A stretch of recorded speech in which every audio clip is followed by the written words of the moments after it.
हाँ बेटा, बेटा देखो अपन ने जो लास्ट लेक्चर में डिस्कस किया था वो डिस्कस किया था रिस्ट्रिक्शन एंडोन्यूक्लियस। मैं आपको लास्ट लेक्चर में जब छोड़ के गया था मैंने बोला था रिस्ट्रिक्शन एंडोन्यूक्लियस के लिए एक बात बोली थी कि हम वांछित जीन युक्त डीएनए को, क्या बेटा, वांछित जीन युक्त डीएनए को और वाहक को एक ही रिस्ट्रिक्शन एंडोन्यूक्लियस एंजाइम से कट करते हैं, एक ही रिस्ट्रिक्शन एंडोन्यूक्लियस एंजाइम से कट करते हैं। देखो उसका कारण क्या है, देखते हैं अपन उसका कारण देखते हैं बेटा।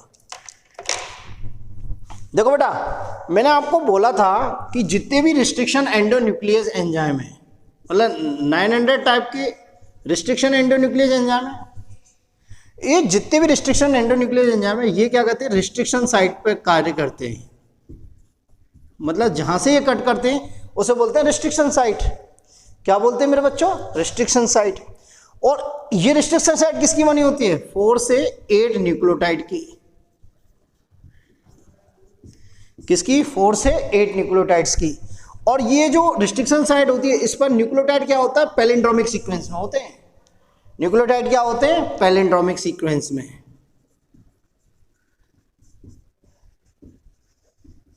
एक तो ये कहा था, दूसरा मैंने कहा था कि रिस्ट्रिक्शन एंडोन्यूक्लियस स्पेसिफिक, मतलब दो विशेष न्यूक्लियोटाइडों के बीच में से काटते हैं, या दो विशेष न्यूक्लियोटाइड्स के मध्य से काटते हैं, के मध्य से काटते हैं। बात समझ में आई। देखो जैसे हमने एक रिस्ट्रिक्शन एंडोन्यूक्लियस एंजाइम लिया इको R1, इसका रिस्ट्रिक्शन साइट है जिसमें पैलिंड्रोमिक सीक्वेंस ये है GAATTC, ठीक है, इधर हो गया CTTAAZ।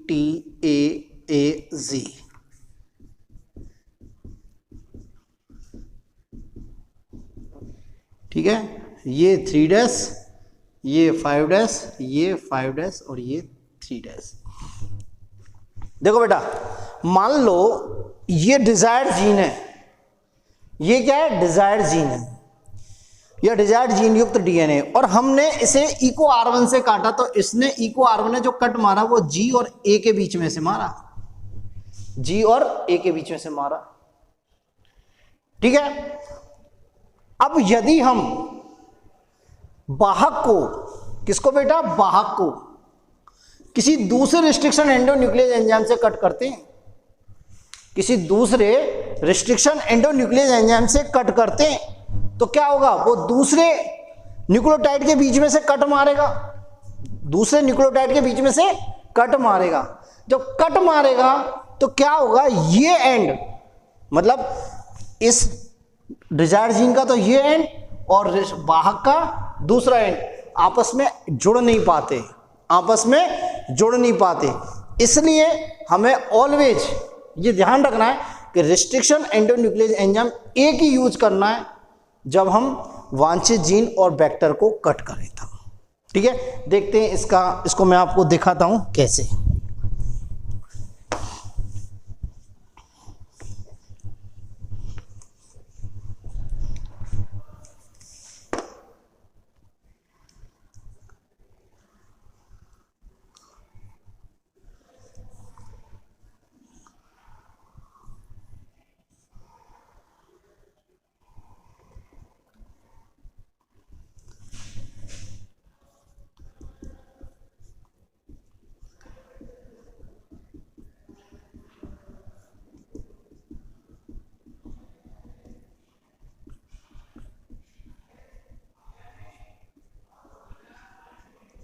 ये मान लो हमारा वांछित जीन युक्त डीएनए है, या वांछित जीन है, वांछित जीन युक्त डीएनए है, और बेटा ये वाला हमारा वाहक है। ये क्या है, हमारा वाहक है।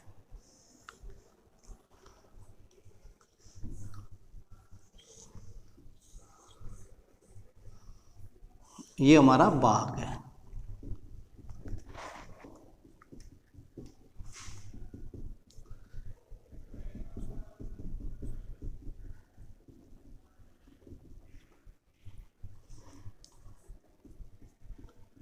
ये हमारा वाहक है।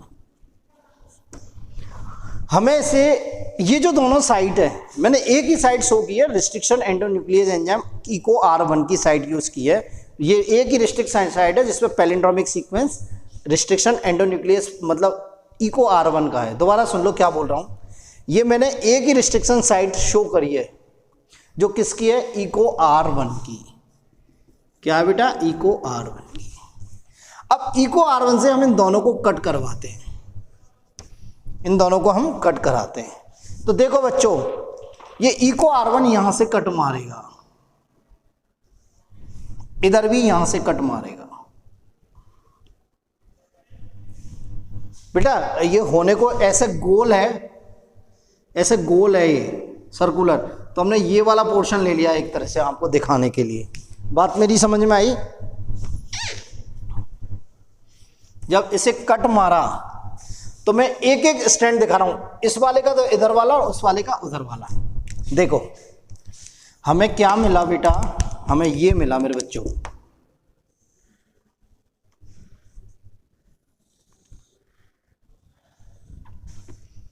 इसका तो हमें मिला G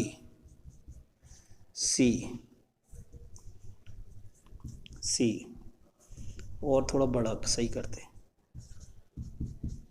C, फिर T A ठीक है। ये है स्टिकी मतलब चिपचिपे सिरे। एक वाला एंड इधर हो गया, एक वाला एंड इधर, मैंने ये वाला एंड ले लिया है। इसका ये वाला एंड ले लेता हूं मैं, ये वाला बेटा।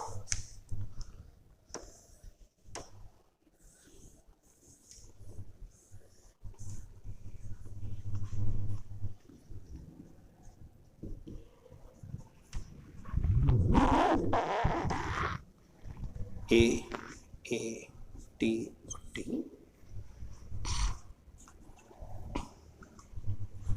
अब मेरी बात सुनो बेटा, हम ये अब देखो ये ऐड कब होंगे, ये ऐड कब होंगे, ये ऐड तब होंगे बेटा इस T के सामने A आएगा, इस T के सामने A आएगा और इस A के सामने T आएगा और A के सामने T आएगा।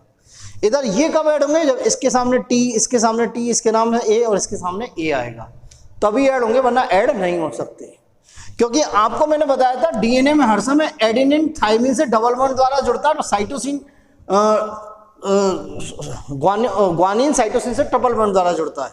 इसके अलावा कोई बेस पेयरिंग नहीं होती, मतलब ऐसा नहीं है कि ए जी से जुड़ जाएगा, ऐसा नहीं है, ऐसा नहीं हो सकता, सिर्फ यही पॉसिबल है। अब देखो बेटा, जब हम इको R1 से काटेंगे तो एक एंड तो हमें ये मिलेगा, इधर वाला, एक इधर वाला मिलेगा, एक इधर वाला मिलेगा, एक इधर वाला मिलेगा।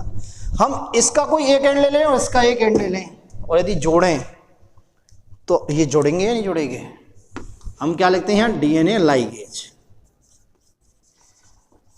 देखो बेटा जोड़ते हैं क्या नहीं जोड़ते, देखते हैं अपन।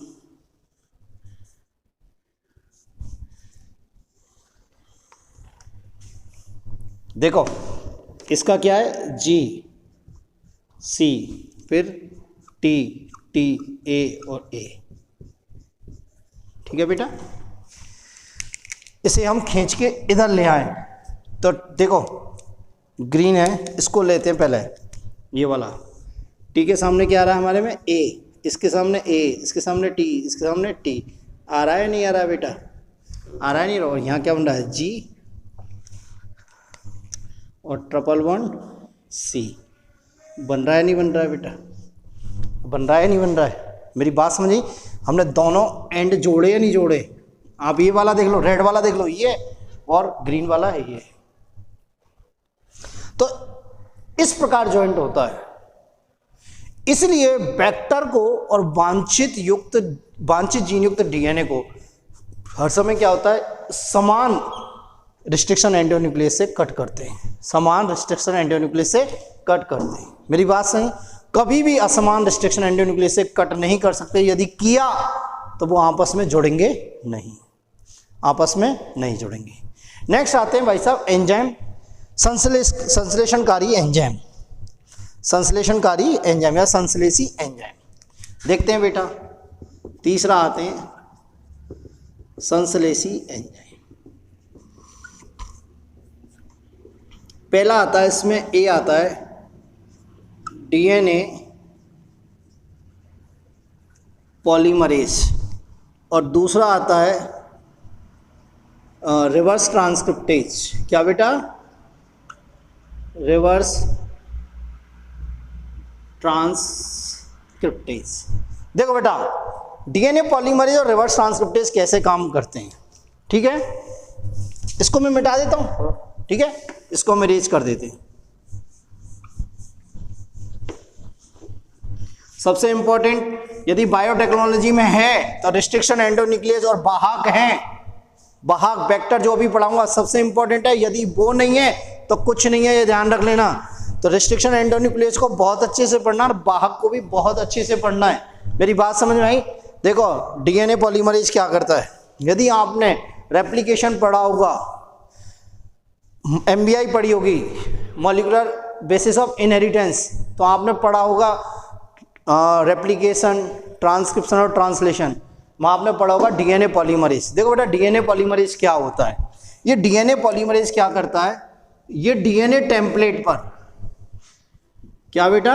डीएनए टेम्पलेट पर पूरक डीएनए का निर्माण करता है या पूरक रज्जु का निर्माण करता है। क्या करता है? ये पूरक रज्जु का निर्माण करता है। अभी बताता हूं क्या। डीएनए टेम्पलेट पर किसका निर्माण करता है? पूरक रज्जु का निर्माण करता है। बात सुने कैसे। देखो बेटा, ये डीएनए है, ये एक डीएनए है 3' to 5' और 5' to 3'। यहां पे बहुत सारे न्यूक्लियोटाइड होंगे, दिखाना चाहो तो दिखा लो, नहीं दिखाना लगा दिखा लो। G C A T A G कुछ भी होंगे, C G T A T C। बात समझ में आई? जब इसका रेप्लिकेशन होगा, प्रतिकृतिकरण होगा, प्रतिकृतिकरण का मतलब है डीएनए की मात्रा डबल हो जाना, डीएनए की मात्रा डबल हो जाना, यही है ना। तो बेटा होगा क्या कि ये दोनों स्ट्रैंड, ये दोनों रज्जु के बीच में जो हाइड्रोजन बॉन्ड है ये टूट जाएंगे और ये दोनों रज्जु अलग हो जाएंगे। लो बेटा, ये दोनों रज्जु अलग हो गए। एक तो हो गया ये 3' to 5' और एक हो गया 5' to 3'। ये तो मात्र रज्जु में है ना। तो इसमें क्या है? G C A T A Z। इसमें क्या है बेटा? C G T A T C। ऐसे है ना बेटा। ये मेरी बात समझ में आ गई? अब देखो बेटा, डीएनए पॉलीमरेज का क्या करता है। यहाँ पे डीएनए पॉलीमरेज क्या करता है? डीएनए पॉलीमरेज ये एक ही रज्जु है, इसे बोलते हैं डीएनए टेम्पलेट।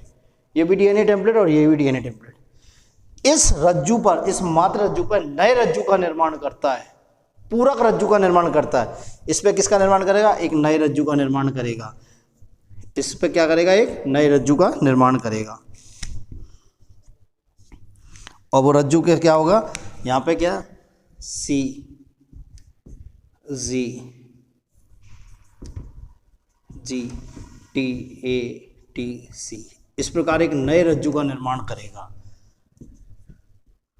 तो एक मॉलिक्यूल तो ये होगा डीएनए का, इसी प्रकार इस पे कर देगा G C A T A और Z।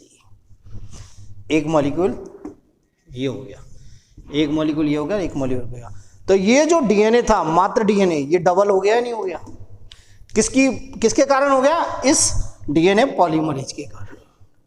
किसके कारण हो गया? डीएनए पॉलीमरेज के कारण। तो हम क्या कह सकते हैं? डीएनए पॉलीमरेज क्या करता है? डीएनए टेम्पलेट पर, क्या बेटा? डीएनए टेम्पलेट पर पूरक रज्जु का निर्माण करता है। किसका निर्माण करता है? पूरक रज्जु का निर्माण करता है। और ये चीज आपने 11th में खूब बहुत डिटेल में पढ़ी होगी डीएनए रेप्लिकेशन में। बात समझ में आई? मेरी बात क्लियर है? नेक्स्ट होता है रिवर्स ट्रांसक्रिप्टेज। देखो बेटा, रिवर्स ट्रांसक्रिप्टेज क्या होता है पहले समझो। ट्रांसक्रिप्टेज एंजाइम क्या होता है, फिर समझना रिवर्स ट्रांसक्रिप्टेज क्या होता है। देखो बेटा, डीएनए से एमआरएनए बनना क्या कहलाता है? क्रिप्टेज ट्रांसक्रिप्शन कहलाता है। क्या कहलाता है? ट्रांसक्रिप्शन। और यहां कौन सा एंजाइम काम आता है? ट्रांसक्रिप्टेज। क्या होता है? ट्रांसक्रिप्टेज। ठीक है, जब ये प्रोसेस ऐसे चलती है, परंतु कभी कभी जब ये प्रोसेस उल्टी चलती है तो यहां जो एंजाइम काम आता है उल्टा ट्रांसक्रिप्टेज, रिवर्स ट्रांसक्रिप्टेज एंजाइम काम आता है। Reverse transcriptase. तो रिवर्स ट्रांसक्रिप्टेज को क्या बोलेंगे कि एमआरएनए स्ट्रैंड पर, एमआरएनए के पूरक स्ट्रैंड पर, पूरक रज्जु पर नहीं, एमआरएनए के टेम्पलेट पर, सॉरी, एमआरएनए टेम्पलेट पर पूरक डीएनए का या पूरक रज्जु का निर्माण। क्या बेटा? पूरक रज्जु का निर्माण। मेरी बात समझ में आई? क्या कहेंगे? आरएनए टेम्पलेट पर पूरक रज्जु या पूरक डीएनए का संश्लेषण। तो इसे क्या बोल सकते हैं? हिंदी में लिखें, एमआरएनए टेम्पलेट पर पूरक रज्जु या कॉम्प्लीमेंट्री रज्जु या डीएनए रज्जु का निर्माण कौन करता है? Reverse transcriptase. कौन करता है बेटा? Reverse transcriptase. ये हो गए आपके संश्लेषणकारी एंजाइम। नेक्स्ट आता है जॉइनिंग एंजाइम, जो डीएनए लाइगेज है, जो दोनों मतलब जोड़ने का काम करता है। किसको? वांछित जीन को और वेक्टर को। एक आता है एल्कलाइन फॉस्फेटेज। क्या आता है? Alkaline phosphatase. देखो बेटा, एल्कलाइन फॉस्फेटेज क्या होता है? ये भी बहुत अच्छा एंजाइम है, इंपॉर्टेंट एंजाइम है, आपने बहुत अच्छे से पढ़ा होगा रेप्लिकेशन में, पर मैं आपको यहाँ फिर भी बता देता हूँ।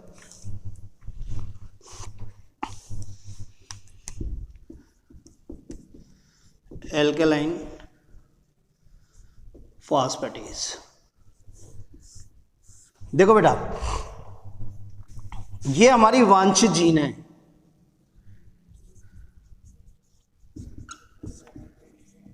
क्या बेटा? वांछित जीन। और ये हमारा है वाहक। ये क्या है? वाहक, वेक्टर है। अब इस वांछित जीन को इस वेक्टर में जोड़ने के लिए क्या करते हैं? हम इसे रिस्ट्रिक्शन एंडोन्यूक्लियस से कट करते हैं। रिस्ट्रिक्शन एंडोन्यूक्लियस से कट करते हैं। अब जैसे ही हम रिस्ट्रिक्शन एंडोन्यूक्लियस से कट करते हैं तो ये दोनों एंड ये बाद में दोबारा जुड़ जाते हैं। ये दोनों एंड, ये वाला इससे और ये वाला इससे दोबारा फिर जुड़ जाते हैं। तो बड़ी प्रॉब्लम होती है। क्या होती है? बड़ी प्रॉब्लम होती है। फिर काटोगे फिर जुड़ जाएंगे। तो हमें क्या है? इस वाहक को सीधा रखने के लिए, इस वाहक को सीधा करने के लिए, सीधा रखने के लिए कि ये ऐसा सीधा हो जाए जिससे कि हम इसे आराम से यहां पे ऐसे फिट कर सकें, ऐसे फिट कर सकें। तो इसे सीधा रखने के लिए हम क्या यूज करते हैं? Alkaline phosphatase. ये एल्कलाइन फॉस्फेटेज क्या करता है बेटा? देखो, मान लो ये सीधा कर लिया हमने, ऐसे ऐसे सीधा कर लिया, ये ऐसे यूं खींचा और ये सीधा कर लिया। ये 3 डैश है, ये 5 डैश है, ये 3 डैश है और ये 5 डैश है, ये 5 डैश है, ये 3 डैश है। होता क्या बेटा? इस 3 डैश में तो होता है OH और इस 5 डैश पे क्या होता है? Phosphate group. ऐसे ही इस 5 डैश पे क्या होता है? Phosphate group. और इस 3 डैश पे क्या होता है? OH group. तो ये क्या करता है?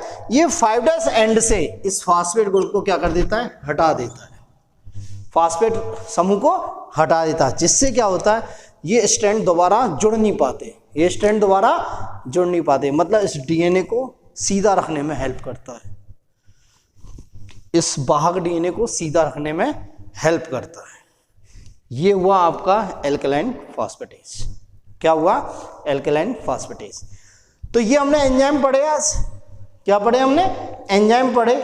ठीक है, तो हमने एंजाइम में पहला कौन सा पढ़ा बेटा?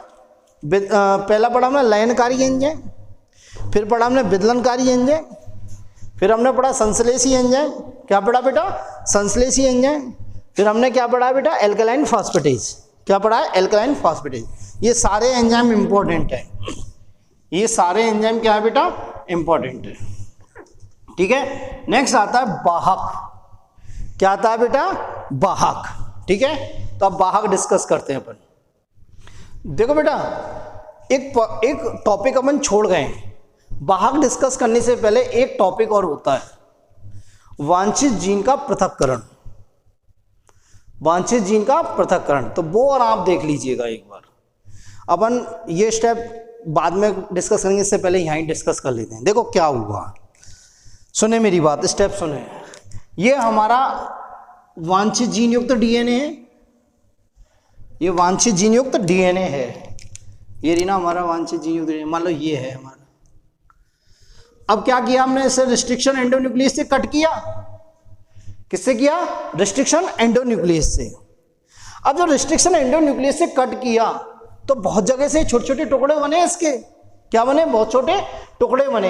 तो देखो बहुत छोटे छोटे टुकड़े ऐसे ऐसे बने इसके, है बेटा।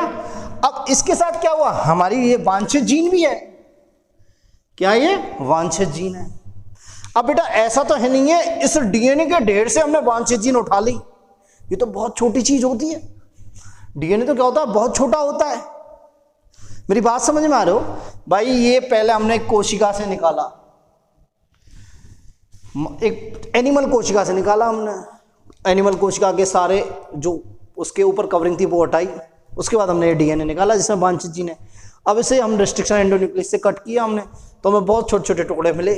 अब इस वांछित जीन को सेपरेट करना है हमें, तो इस वांछित जीन को सेपरेट पृथक करने के लिए, इस वांछित जीन को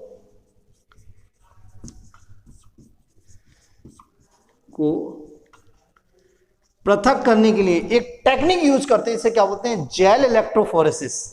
क्या बोलते हैं मेरे बच्चों? Gel electrophoresis. क्या करते हैं? जेल इलेक्ट्रोफोरेसिस द्वारा इस वांछित जीन को हम पृथक करके अलग कर लेते हैं, पृथक करके अलग कर लेते हैं। ठीक है, तो देखो बेटा इसे कैसे पृथक करते हैं, आप मेरी बात समझें। देखो बेटा, जेल इलेक्ट्रोफोरेसिस एक इंस्ट्रूमेंट होता है, एक उपकरण होता है। उसमें क्या होता है, ट्रे जैसी प्लेट होती है, ट्रे होती है, ट्रे, ट्रे समझ लो, ट्रे जैसी प्लेट होती है। इस जेल इलेक्ट्रोफोरेसिस में क्या होती है, एक ट्रे जैसी प्लेट होती है। बात समझ में आई? और इस ट्रे जैसी प्लेट पे हम एगारोज माध्यम यूज करते हैं। ये एक तरह से क्या है, संवर्धन माध्यम टाइप में है। क्या है बेटा? ये संवर्धन माध्यम टाइप में। दोबारा सुन लो, ये इलेक्ट्रोफोरेसिस एक उपकरण होता है जिसमें ये ट्रे लाइक स्ट्रक्चर होती है, ठीक है, और इसमें हम एगारोज माध्यम यूज करते हैं। ठीक है, क्या यूज करते हैं? एगारोज माध्यम। अब मेरी बात सुनो, एक इंपॉर्टेंट बात क्या है, एक तो क्वेश्चन आता है जेल इलेक्ट्रोफोरेसिस में कौन सा माध्यम यूज करते हैं, तो कौन सा करते हैं? एगारोज। और ये किससे मिलता है? समुद्री घास से मिलता है बेटा। किससे मिलता है? समुद्री घास से। बहुत इंपॉर्टेंट क्वेश्चन है, ध्यान रखना, वेरी वेरी इंपॉर्टेंट, कि जेल इलेक्ट्रोफोरेसिस में कौन सा माध्यम यूज करते हैं? एगारोज। और कहां से मिलता है? समुद्री घास से। बात मेरी समझ में आई? दूसरा क्या होता है बेटा, इस एगारोज माध्यम को हम इलेक्ट्रिसिटी से, करंट से जोड़ देते हैं। किससे जोड़ देते हैं? करंट से। अब मेरी एक बात सुनो, ये हमारे पास डीएनए के खंड हैं जिनमें हमारी वांछित जीन भी है, जिनमें हमारी वांछित जीन है। डीएनए के खंड जिसमें हमारी वांछित जीन भी है। और हम जानते हैं बेटा कि जो डीएनए होता है ना, वो डीएनए वो क्या होता है? नेगेटिव चार्ज होता है। हर समय ध्यान रखना, जितने भी बृहद मॉलिक्यूल है, मैक्रो मॉलिक्यूल है, मैक्सिमम क्या है? नेगेटिवली चार्ज हैं। क्या है बेटा? नेगेटिवली चार्ज हैं। इसीलिए आपने पढ़ा होगा कोशिका झिल्ली का विश्राम अवस्था में जो रेस्टिंग मेम्ब्रेन पोटेंशियल होता है वो -70 MV होता है। इसीलिए होता है क्योंकि जितने भी मैक्रो मॉलिक्यूल होते हैं वो क्या होते हैं? Negatively charge. तो आप इतना सा याद रखो, ये डीएनए क्या होता है? Negatively charge. अब देखो बेटा, ये कोई भी चीज है, ये नेगेटिवली चार्ज कोई चीज रखी है और इसमें हम करंट प्रवाहित करें तो ये किधर की तरफ बढ़ेगी? इधर पॉजिटिव की तरफ बढ़ेगी, नहीं बढ़ेगी? मेरी बात समझ में आई? एक तो ये। दूसरी बात देखो, मान लो यहां पे हमने बहुत सारी चीज रख रखी है, बहुत सारे कोई भी मतलब ऐसी नेगेटिवली चार्ज चीज रख रखी है और पॉजिटिवली चार्ज चीज भी रख रखी है, जिनका आकार अलग अलग है, जिनका आकार अलग अलग है। कुछ बहुत बड़ी हैं, कुछ बहुत छोटी हैं, कुछ मीडियम साइज की हैं, कुछ और भी छोटी हैं, कुछ और भी बड़ी हैं। ये मान लो सभी नेगेटिवली चार्ज हैं, आप तो ये समझो। और हमने करंट प्रवाहित किया तो ये किसकी तरफ भागेंगी? पॉजिटिव चार्ज की तरफ। अब देखो बेटा, मेरी तरफ देखो, मेरी बात समझने करना। मुझे एक चीज बताओ कि तेज कौन सी भागेगी इस पॉजिटिव चार्ज की तरफ? जो छोटी होगी वही तो भागेगी, जो छोटी होगी। जो छोटी होगी वो ज्यादा दूरी तय करेगी, बड़ी उससे कम तय करेगी, और बड़ी कम तय करेगी। तो इस प्रकार होगा या नहीं होगा? ये मेरी बात समझ में आई? मतलब जो बड़ी आकार में जो खंड बड़ा होगा वो कम दूरी तय करेगा, जो सबसे छोटा होगा वो ज्यादा दूरी तय करेगा। यही होगा मेरे बच्चों। अब देखो हमने क्या किया, यहां पे हमने कुछ कूप बनाए। कूप मीन्स कुछ गड्ढे बनाए, और इन गड्ढों में हमने डीएनए खंड भर दिए, डीएनए खंडों को भर दिया। ठीक है, क्या कर दिया बेटा? इसमें हमने डीएनए खंडों को हमने भर दिया। डीएनए खंड भरने के पहले एक क्या किया, इस एग्रोजोन में हमने इथिडियम ब्रोमाइड और डाल दिया। इथिडियम ब्रोमाइड ये क्या अभिरंजक होता है? क्या होता है? अभिरंजक, जो किस में हेल्प करता है? डीएनए को पहचानने में हेल्प करता है। बात समझ में आई? हमने 2 कूप बनाए और इसमें डीएनए खंड को भर दिया। ये एगारोजोल जेल है ना बेटा, एगारोजेल माध्यम जेल होता है एक तरह से, मतलब ये सॉलिड हो जाता है जो इस पे डालेंगे अपन। इसके बाद उनमें कूप बना लिए और इस डीएनए खंड को हमने भर दिया, और हाई इलेक्ट्रिसिटी हमने इसमें प्रवाहित की।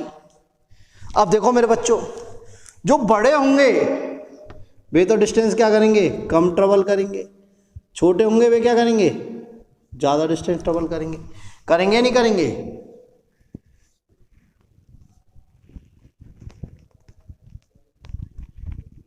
करेंगे नहीं करेंगे? बात समझ में आई? अब देखो इसे कैसे हम देखेंगे, क्या करते हैं। अब इस एगार जेल की पूरी प्लेट को हम किसमें देखते हैं? अल्ट्रावायलेट रेज में, परावैंगनी किरणों में हम इसे देखते हैं। क्या देखते हैं? परावैंगनी किरणों में। जब परावैंगनी किरणों में देखते हैं तो ये डीएनए हमें बैंड के रूप में दिखता है, नारंगी कलर के बैंड में।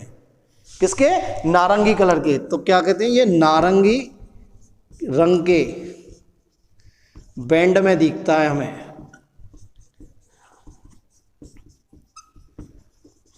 ठीक है, और इन बैंडों में से हम हमारी वांछित जीन को पहचान लेते हैं और वहीं से उस वांछित जीन को हम सेपरेट कर लेते हैं। मान लो ये वांछित जीन है, उस वांछित जीन को हम सेपरेट कर लेते हैं।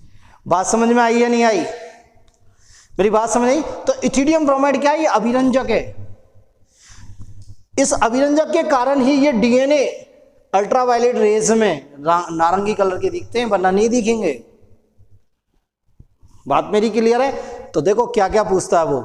जेल इलेक्ट्रोफोरेसिस क्या काम आता है? डीएनए खंडों को अलग करने के काम आता है। कौन सा माध्यम यूज करता है? एगारोजेल। किससे प्राप्त होता है? समुद्री घास। ठीक है, कौन सी डाई यूज करते हैं? Ethidium bromide. अल्ट्रावायलेट रेज में कैसे कलर के दिखते हैं? नारंगी रंग के। किसके? नारंगी रंग के। तो आज के लिए इतना ही। ठीक है, तो ये क्या हुआ? वांछित जीन का सेपरेशन। नेक्स्ट क्लास में अपन डिस्कस करेंगे वाहक। ठीक है मेरे बच्चों, आज के लिए थैंक यू, धन्यवाद बेटा।